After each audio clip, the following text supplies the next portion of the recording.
Nuestro tema es los argumentos jurídicos y las falacias.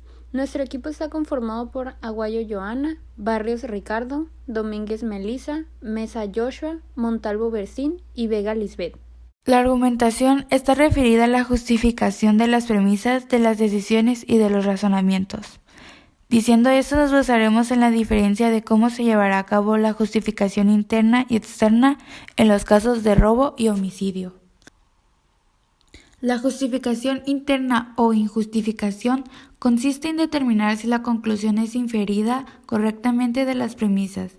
Viendo esto, el tiempo que dan en la cárcel por el delito de homicidio es de 15 años. Por lo tanto, la persona que cometió homicidio deberá ir 15 años a la cárcel.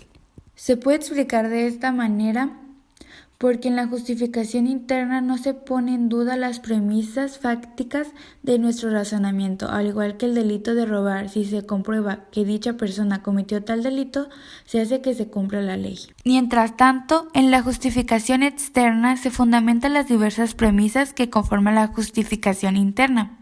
Es decir, que si hay dificultades en tales casos como extorsión de los hechos o no tenemos muchas pruebas, no se puede utilizar la justificación interna, porque debemos aclarar por qué se acusa a las personas que cometieron el delito de homicidio y de robo, y para esto debemos de aplicar todas las posibles formas de argumentación. Clasificación de los métodos de interpretación.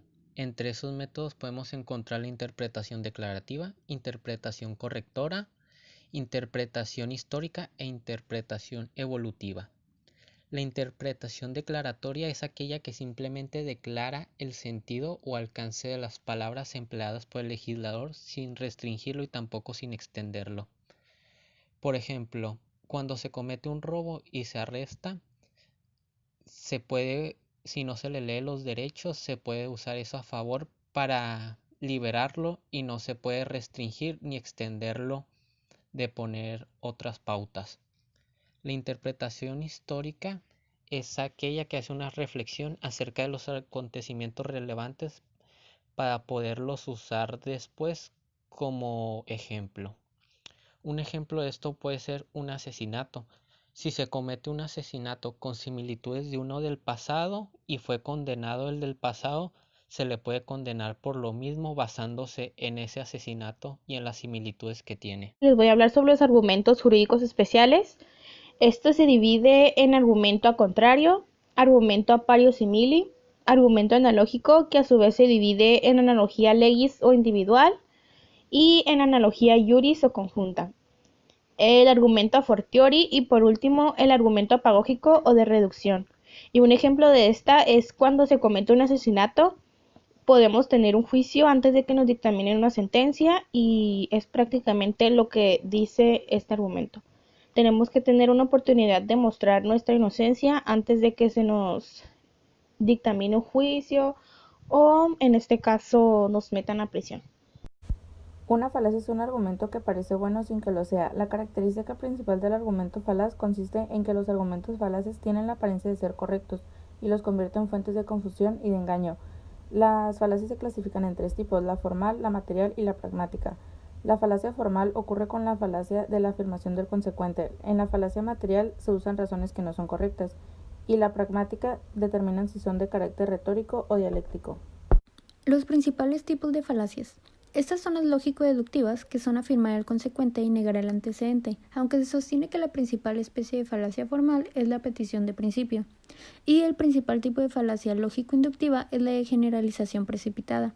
En estas, con una o pocas premisas, se pretende llegar a una conclusión que resulta precipitada, ya que no contienen toda la información o casos necesarios para arribar a esa conclusión.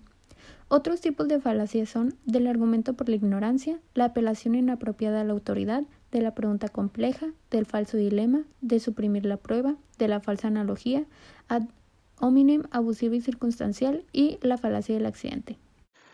Tipos de falacia. Falacia de accidente inverso, falacia de la causa falsa, falacia de petición de principio, círculo vicioso, falacia ad popolum, falacia ad misericordiam, falacia ad baculum, falacia ignoratio leci, falacia de conclusión inatinente o non sequitur, equívoco, anfibología, falacia del acento, falacia de la composición, falacia de la división, la falacia del arenque rojo o pista falsa, la falacia hombre de paja, la cuesta resbaladiza.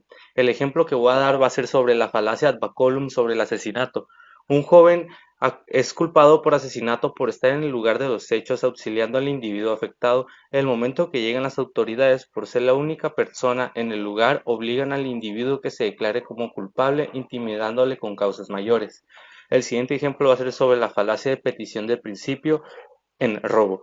Ese hombre no pudo haberse robado ese carro porque yo lo conozco desde pequeño y a él no le enseñaban a robar. Esto es todo por nuestra parte. Muchas gracias por su atención.